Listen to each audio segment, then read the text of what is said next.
Hello, humans of the world. You are now tuned into Relayshons Podcast, where me and a new co-host just like you discuss our relations with ourselves, with each other, and our experiences. Are we ready to break the cycles? You know, the ones that live within our learned behaviors. Have you noticed the decisions you make subconsciously? The ones that lead you right back to where you started? Let's take on the healing journey together. Get on this PJ of unconventional conversations and let's travel all the way through our lineage. Then let's break the cycles link by link. Ready? Let's do this. Hello, hello, hello. Welcome to Relations. Hello, humans of the world. We are here again for another amazing episode. I want to thank you guys for supporting me, for listening, for tuning in, all of it. I appreciate it. So let's get right into it. So here we are with another VIP guest. You know, my guests are the best part. And today is a threesome. It's my first one live with you guys. And it's with two men. And you guys know how I feel about men, right? So here we are with So Here's the Thing Pod. It's a collab. So they have their own podcast. They're dope. Their content is amazing. Their thoughts are very intriguing to me. So I can't wait for you guys to meet them. So say hello, fellas. Hey, what's going on, man? It's your guy Dre, 1/3 of So Here's the Thing podcast. And, you know, excited to be here. Likewise, my boy, I'm Stiz. My boy too couldn't be here, but there's three of them, y'all. So it could have been a foursome, but you know, we're gonna accept what we get today. Yeah, pleasure to be here. Cool. So I usually start my podcast with talking about how we met. So we met on DM. So technically this is the first time we're actually meeting each other. Mm-hmm. But maybe you guys can tell the story about how you came across my page and, you know, what led you guys to DM me to get up, slide up in the DM is what they call it. So I think one of my friends or something like helped me stumble upon your page. So I checked out the a few little clips that was on there, and then I reached out to you. I slid in your DMs if you wanna. You slid in. I slid in the DMs. It's like, hey, feeling the content, and definitely would love to work with you. And to my surprise, you responded, which I wasn't expecting. Oh, I respond. So yeah, that she responds, y'all. But anyway, so I just reached out. Was like, hey, man, I like the content. We should collab. And then we got on the horn. Discussed, you know what I mean? We got to know each other a little bit and then came up with some dope content to have. So here we are. Here we are live. Yeah. So let's get into it. We yearn to be pleased. What can they do for me? Not often the thought, what can I do for them? Furthermore, when we do what we do for others, is it without expectations? Of course not. Reciprocation is the name of this game. The question is the act of service just an act? So the premise of this is the things that we do to appease each other. So let's get right into it. What does a man feel like he has to do to appease a woman? For me, I'm going to say overall, just provide. Just overall.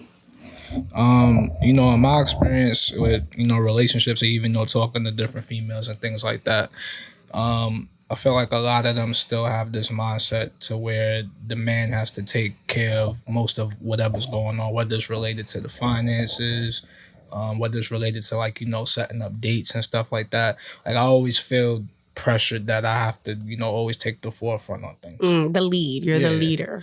Yeah. So what are the things that you do to appease a woman, but you really don't want to do it, but you do it anyway?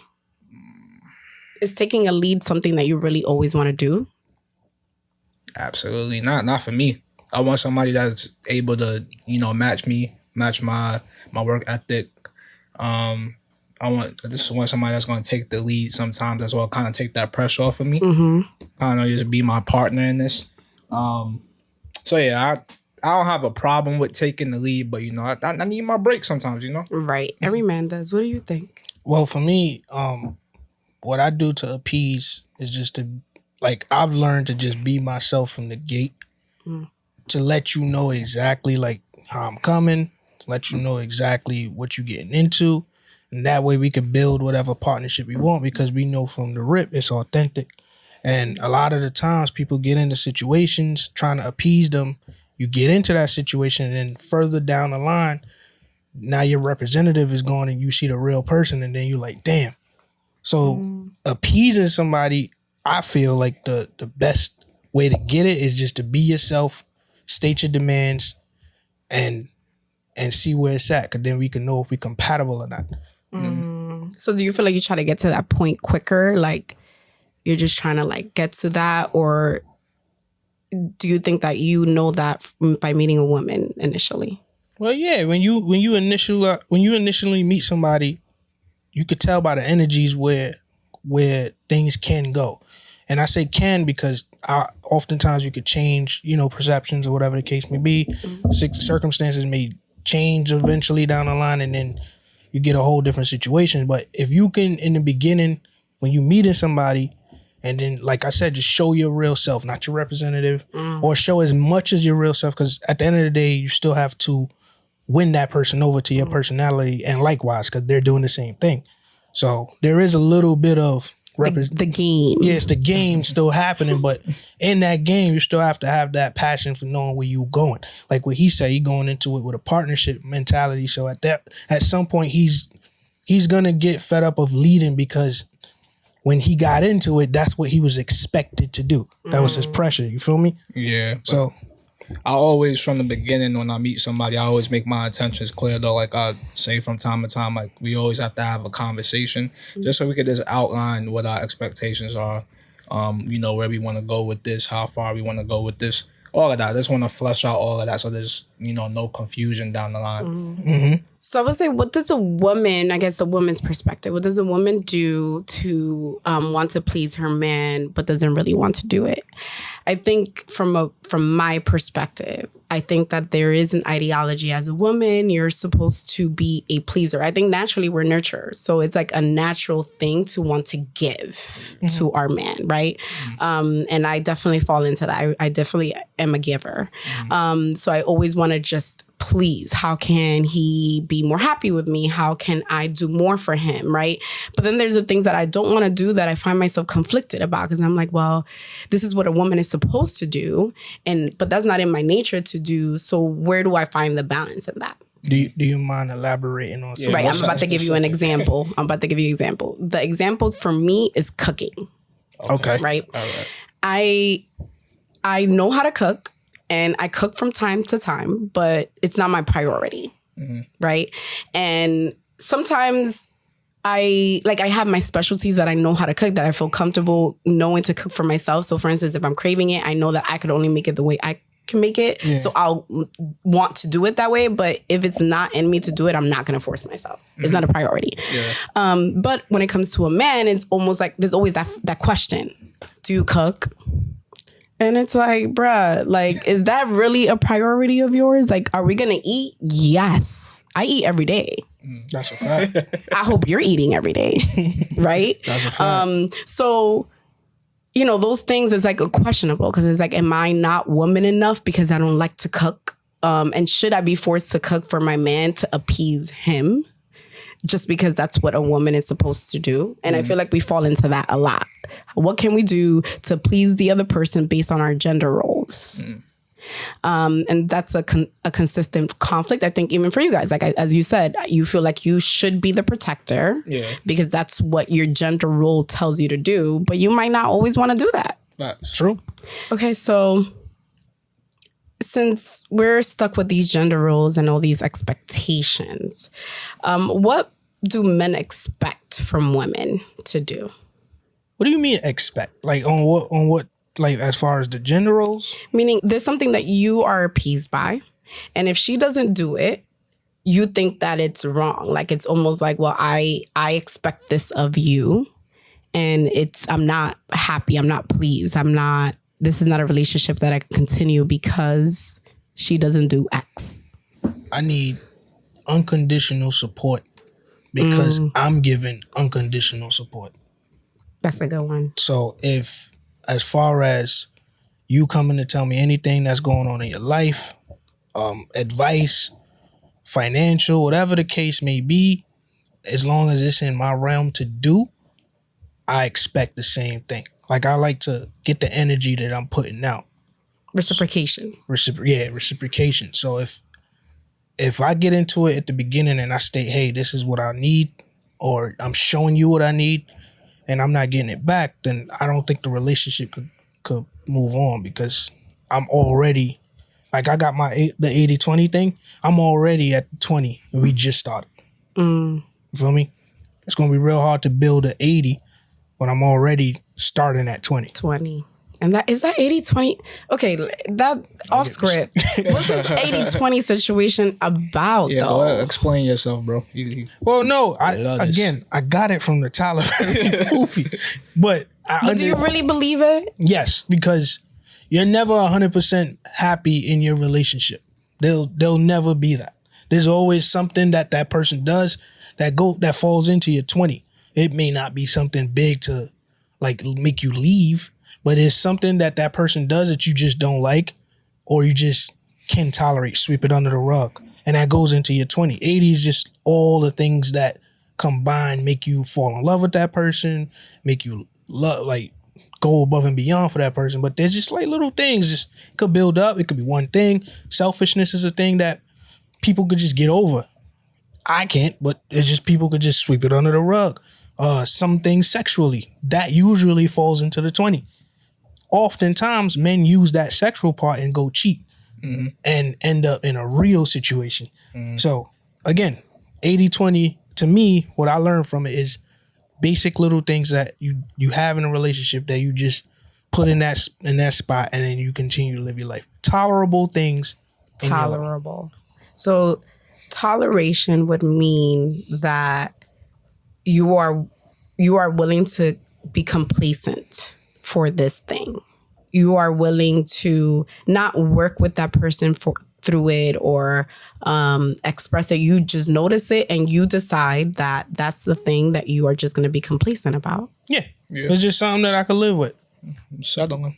Yeah. Settlement. I hate that word. But if that's something that you could live with now grows, obviously it's going to take up more space in your 80-20, and it's going to lean over more into the 80, and then now you got something to deal with. And that would be called enabling. Exactly. Right? When what you call it, tolerable?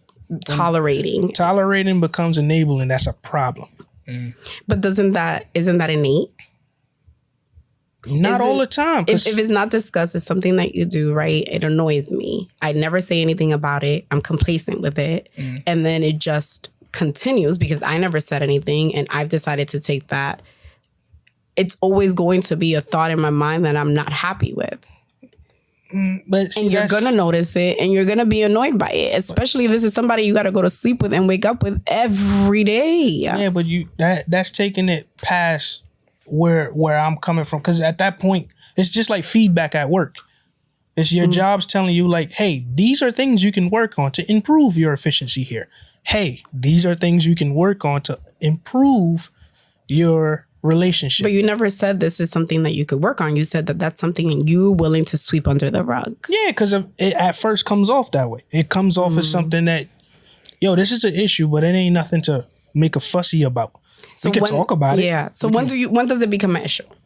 When you get sick of it? No, when you talk about it and then there's no actions done. No change. There's no actions done change to behavior. It don't need to be changed, because you don't know if this person is stuck in their ways. You don't know this yet. But you talk about it. It's communication. Hey, these are some things I would love for you to work on. And then most humans would then go, okay, these are some things I would like you to work on.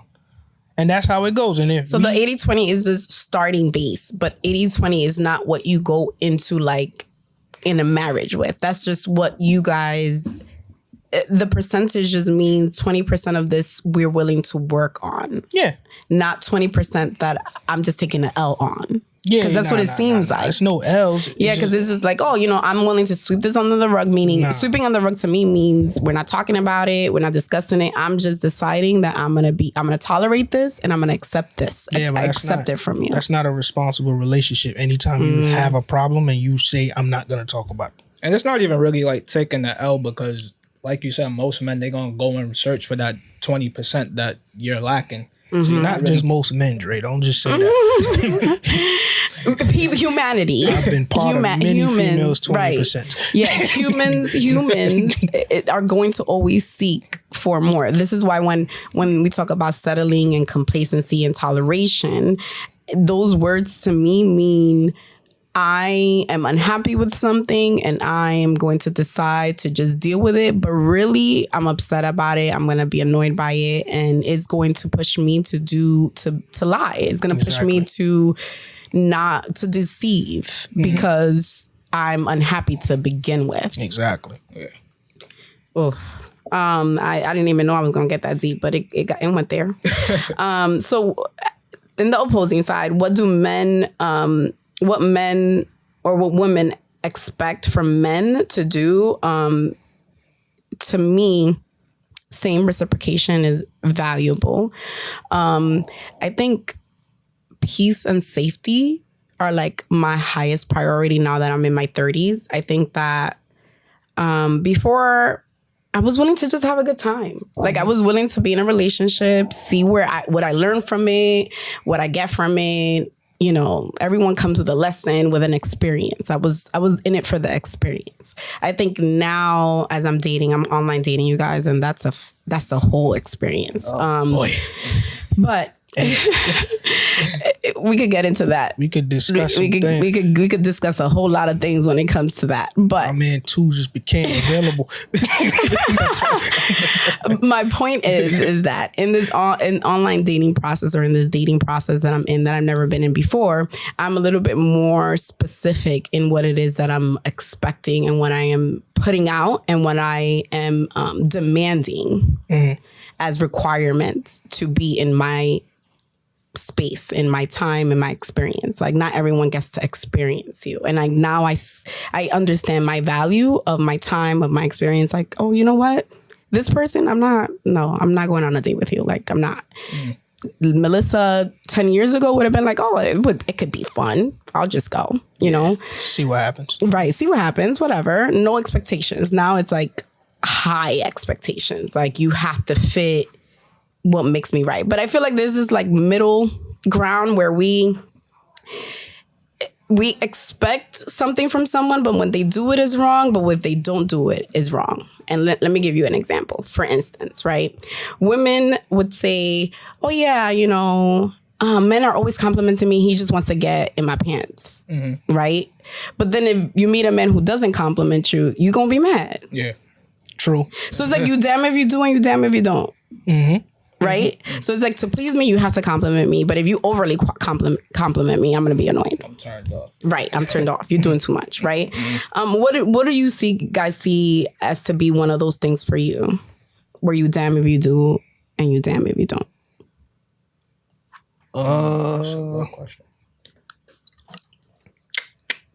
I would say the same thing that I said for earlier, support. Cause so if you support me and you know you're looking out for me or whatever the case may be, you said that earlier, right? Nurturing. Let's use nurturing, because that's a form of support. Now, if you're the type to go and hit me up every day, hey, what you doing? Just checking on you. Those things are fine. But now, if you become, I call it a nuisance. I don't want to say it's a nuisance, but that's what it is. Because that's how I'm feeling now at this point. Like, yo, I just spoke to you a couple hours ago. Why are you asking me the same question again? Now you're being, what is it called? An overbearing and like it become, when nurturing becomes overbearing. It's just like, yo, like, I'm good. I'm still at work. I'm good. Same place I was 5 minutes ago. Yeah, like I'm still good. Like, and then like I take a different route home, or I chill with my mans and I forget to mention it to you. Now you calling down the whole world like, yo, where he at? Like in the beginning, or if you do it less, it's just like, oh, that's cute. She looking out for me. And I referenced that before on one of our episodes. I'm like, yo, if you start off that way, and I'm like, yeah, I like her because she always checking up on me. She always making sure I'm good. And then it becomes, yo, I'm starting to feel like she trying to be my mom's, bro. Like, you loving me too much. You loving me like my mom, and that's not cute. Right. And it's, well, Nah, but I mean, I want it, but I don't want it. Yeah, I want it, but chill out a little bit. Yeah, relax. Just give me some space. And then if I say that now, now it's like it's a fight. It's a fight. It's a problem. So now goes into my 20. Because that's not something you leave a relationship for. Right, you look dumb as hell. Yeah, I broke up with Shorty because she was too overbearing. I couldn't hang out with my friends. That sounds crazy. It does, but it doesn't. And this is where I see that. Like, to me, that's a red alert. Right? Yeah. Like, that to me means insecurity. That to me means lack of trust. That means trauma. Like, I start to like discern things like that. Like, for actually, I just broke up with, well, I didn't break up, but I cut off one of the guys that I'm dating right now. One of the guys. I'm dating like 8 guys. Hi guys, all of you. I had to cut off one of them because of that. He was being overbearing, and I told him, I like you.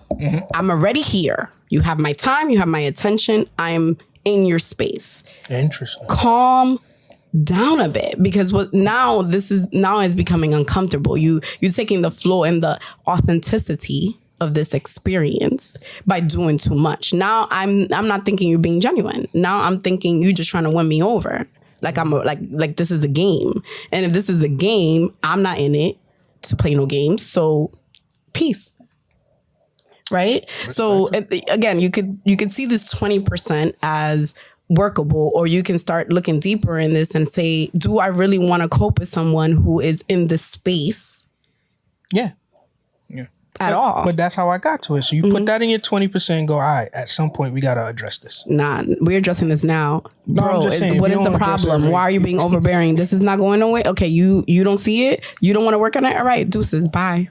True. Yeah, and I want to preface this by saying, like, with the 20%, like, it's not like me personally, I'm not trying to change a person. You can never change a person. Of course not. You come as you are. You know, this is who you was when I met you and stuff like that. But if I'm expressing to you that, you know, I like certain things, or, you know, this is kind of the way my life runs and stuff like that. If I don't see you making at least that effort to try to, you know, appease me and, you know, live up to those standards, then that's when the problem comes in for me. Right, because we all have a threshold, right? Like, our expectations come with a threshold, and there's some things we're willing to compromise on, and other things we're not. Yeah. Right? Yep.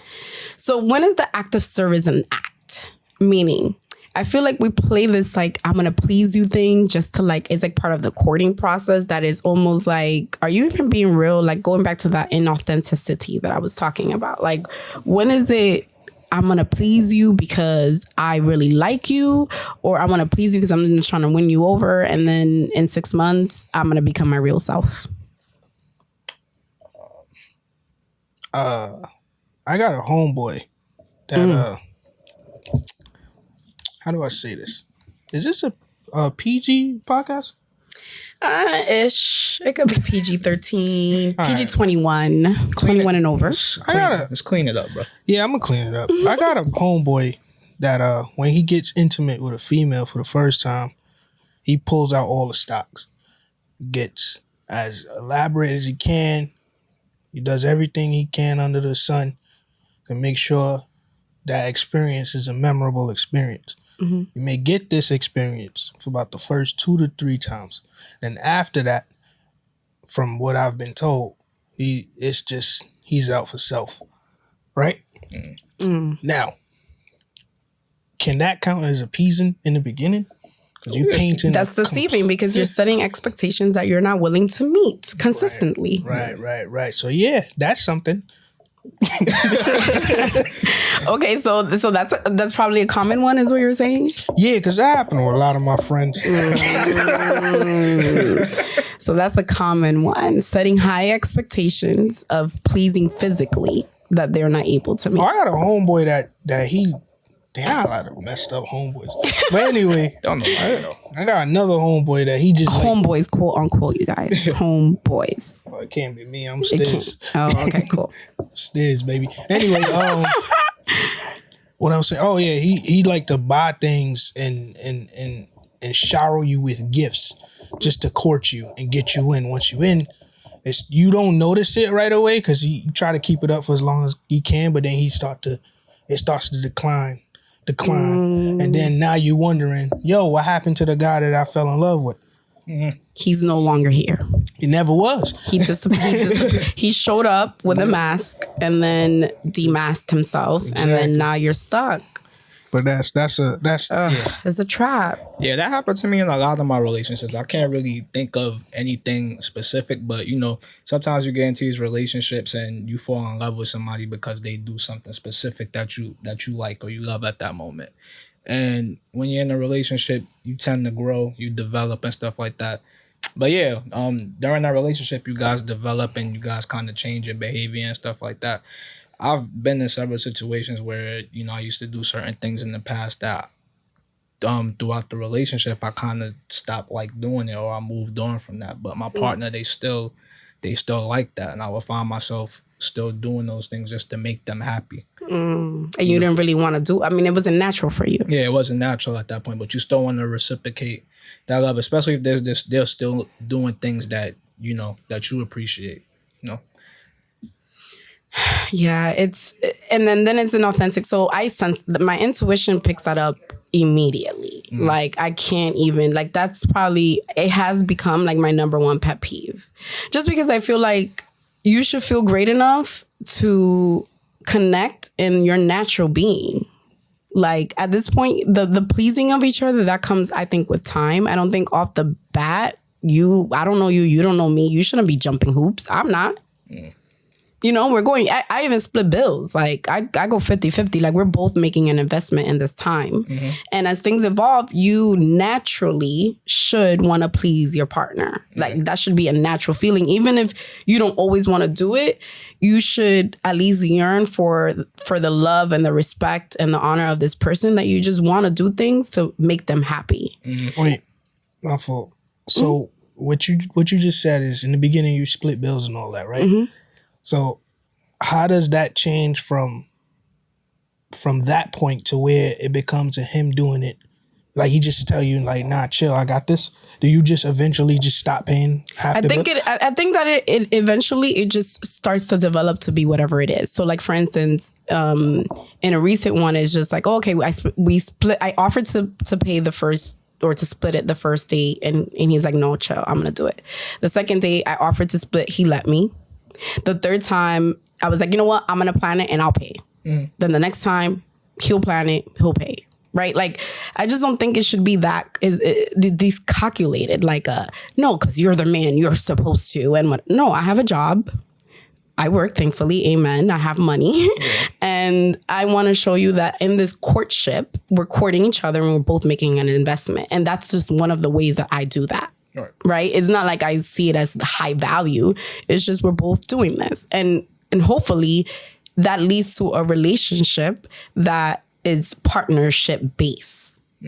We start to build the expectation and the pattern that we're in this together. Okay. And that's ultimately what I like to do. Okay. But when it comes to just act of service and it being an act, I think it's an act if you just are doing it because you feel like you're supposed to, or you have an ulterior motive to do this and then later on just switch it up. What's your act? What, my act of service? Yeah, what do you do that's not real? Yeah. I told you I let that go. Before, it was, the act was, I'm doing this for fun. I'm dating for fun. Okay. I'm just, I'm just trying to get to know somebody. And I only went through one period of my life that I was dating. I've always been a relationship person. And then I moved across the country by myself and I wanted to meet people. So that's how I started meeting people, was just going on dates with men. And, it was just even when I knew I wasn't 100% interested, I would just go along with it just for the experience. Okay.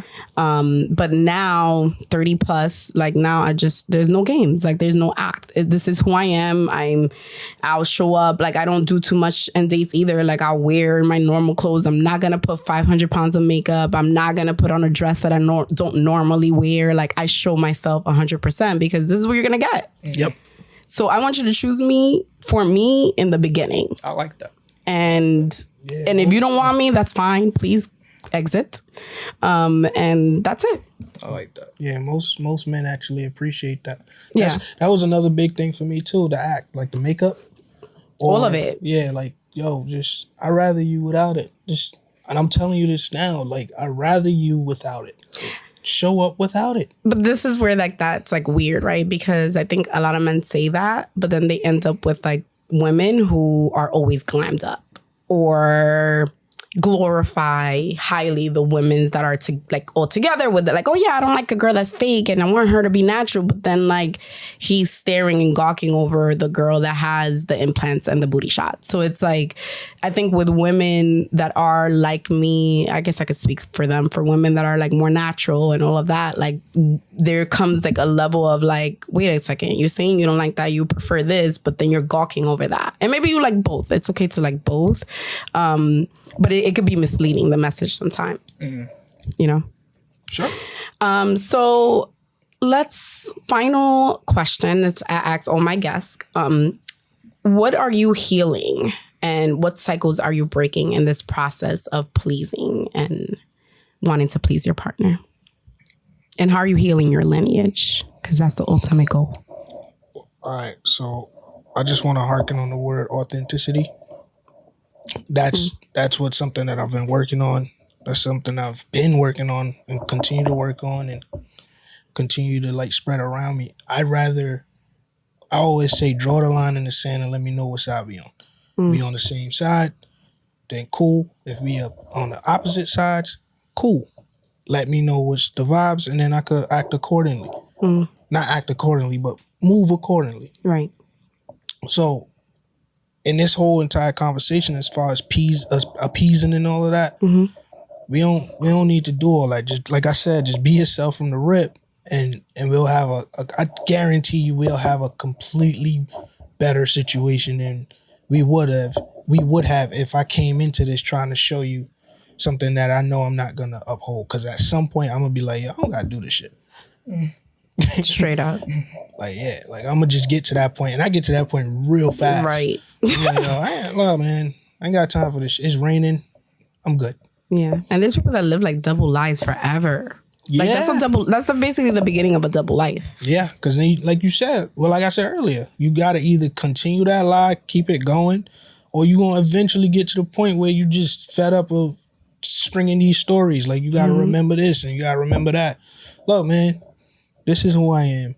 If we knew that from the rip, it's great. What I always say, if you're in a relationship and ain't nothing to hide, you're going to be completely happy. Yeah. Because there's nothing no one can say to that person or to you about your partner where you taken for surprise, because you're going to be like, yo, I already knew that. Word. You feel me? Yeah. Like if it's like how you just said, hey guys, they can't feel bad because they already knew what's up. When I say one of these guys is under the impression that's just him, you saying, hey guys, would send some shit off. But I mean, stuff off. You can say shit. It's all right, cool. Yeah, that'll send some shit off. So it's really about authenticity. Like, let you know what it is from the rip, and we gonna be good. Yeah, basically the same thing. But I always tend to work on my communication. I feel like that's obviously the biggest part of a relationship. Is keeping that line open, being able to communicate effectively, express your feelings, express your thoughts, and all of that. One thing with me when I'm in relationships, I tend to, shy away from the communication portion sometimes, in the sense where I don't want to hurt my partner. I could see that she's doing stuff that, I don't really appreciate, that I don't like, I'm unhappy and stuff like that.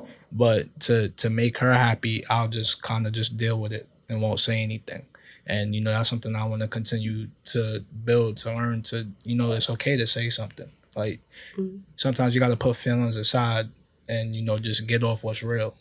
Word. I have that problem too. It's like people pleasing. You just want to make people feel good, and you almost cause them more harm doing that because you're not helping them get better. Yeah. Then you realize 5-6 years down in a relationship, you really ain't supposed to be this long in this relationship. I've been literally, I must admit, I'm going to say this out loud for the first time. I think every relationship that I've had to this point was that. Damn. Which is the saddest thing. Yeah. Because I'm like, why did I end up in all these relationships with all these people? Well, not all. I mean, it was been, 6 total? long relationships, 4 years, 5 years, 3 years, 2 years with people that I'm like, I knew it shouldn't have dragged this long. Yeah, but now look where you at mentally. Yeah. I grew a lot, learned a lot about myself for sure. But it's like, okay, I needed to learn my habits. Like, how did I play a part into this situation? I can't blame it on them. It was me. You needed that. And I had to go through it. Yeah, that's facts. Yeah, y'all come correct because she ain't playing no games no Zero. more. Oh, now we gonna talk off mic. I got some suggestions. You should. Well, thank you guys for being here, for joining me in this conversation, for being vulnerable. I really appreciate that and honest. Thank you for having us. All day. So please stay tuned for the after credits. Remember, that's the best part. And until next time, laters. Thank you so much for listening. Remember to subscribe and follow on iTunes, Spotify, SoundCloud, and YouTube at Relayshons Podcast via The Diary of MR. M as in Melissa, R as in Rosario. And now, the best part, here are the after credits, a message from my co-host. So yeah, man, we talked about a lot today. But basically what I want to leave y'all with is experience is the best teacher. Don't be afraid to make mistakes. Take that shot, take those chances. Just try things out, especially like in relationships and things of that sort. Like, just try different things. You're going to be in multiple relationships and meet multiple people. Learn from those experiences from the past, like she said. And, that's going to build you up to the person that you didn't even know you could be. It's going to make you so much stronger. So just cherish those moments. Also, shy away from them for the normalcy that you were taught to have in certain relationships or certain things that you're supposed to be doing. If you get away from that mentality, you'll end up in a much happier place once you realize you're just doing it for you. When you come up in that type of way, like you have to do this because this is what's the normalcy of this gender, or you have to do it because this is what's expected of you, you end up losing a piece of yourself each time because you're not being authentic. So if you just realize like, yo, I'm here for me and my happiness and making sure that we can build a better partnership, then you'll end up being in a happy situation.